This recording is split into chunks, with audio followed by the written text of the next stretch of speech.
Luke, chapter 14. Jesus heals a sick man.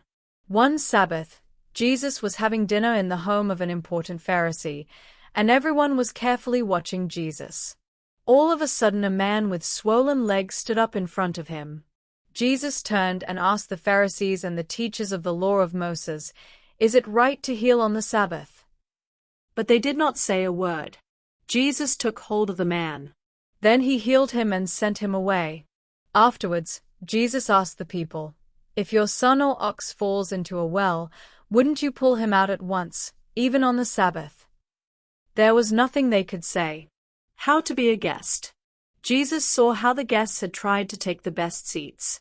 So he told them, "When you are invited to a wedding feast, don't sit in the best place. Someone more important may have been invited. Then the one who invited you will come and say, 'Give your place to this other guest.' You will be embarrassed and will have to sit in the worst place. When you are invited to be a guest, go and sit in the worst place.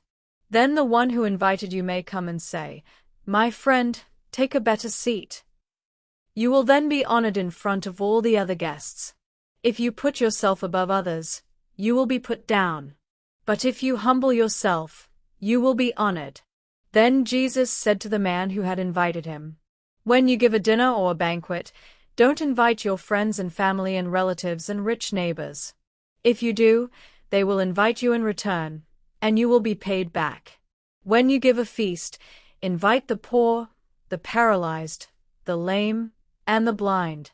They cannot pay you back. But God will bless you and reward you when His people rise from death." The great banquet.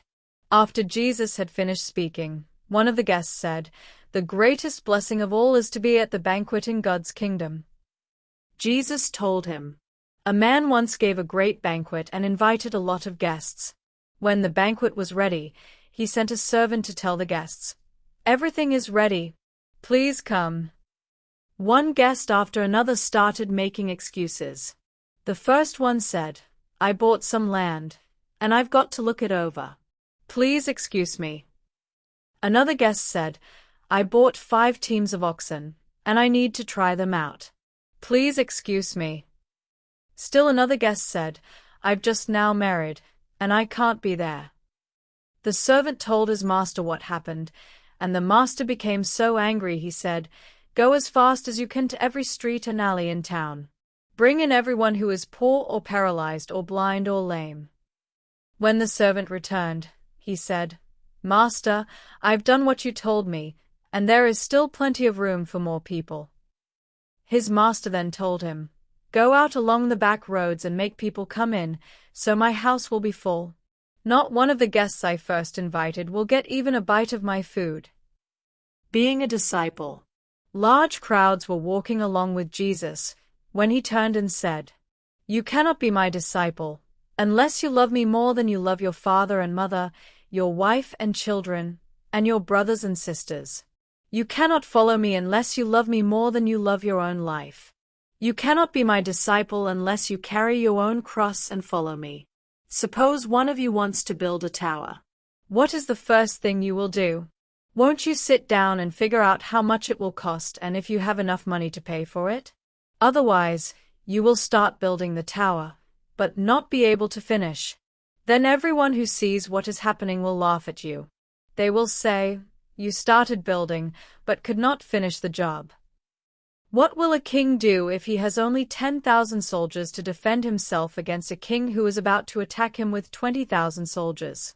Before he goes out to battle, won't he first sit down and decide if he can win? If he thinks he won't be able to defend himself, he will send messengers and ask for peace while the other king is still a long way off. So then, you cannot be my disciple unless you give away everything you own." Salt and light. Salt is good, but if it no longer tastes like salt, how can it be made to taste salty again? It is no longer good for the soil or even for the manure pile. People simply throw it out. If you have ears, pay attention.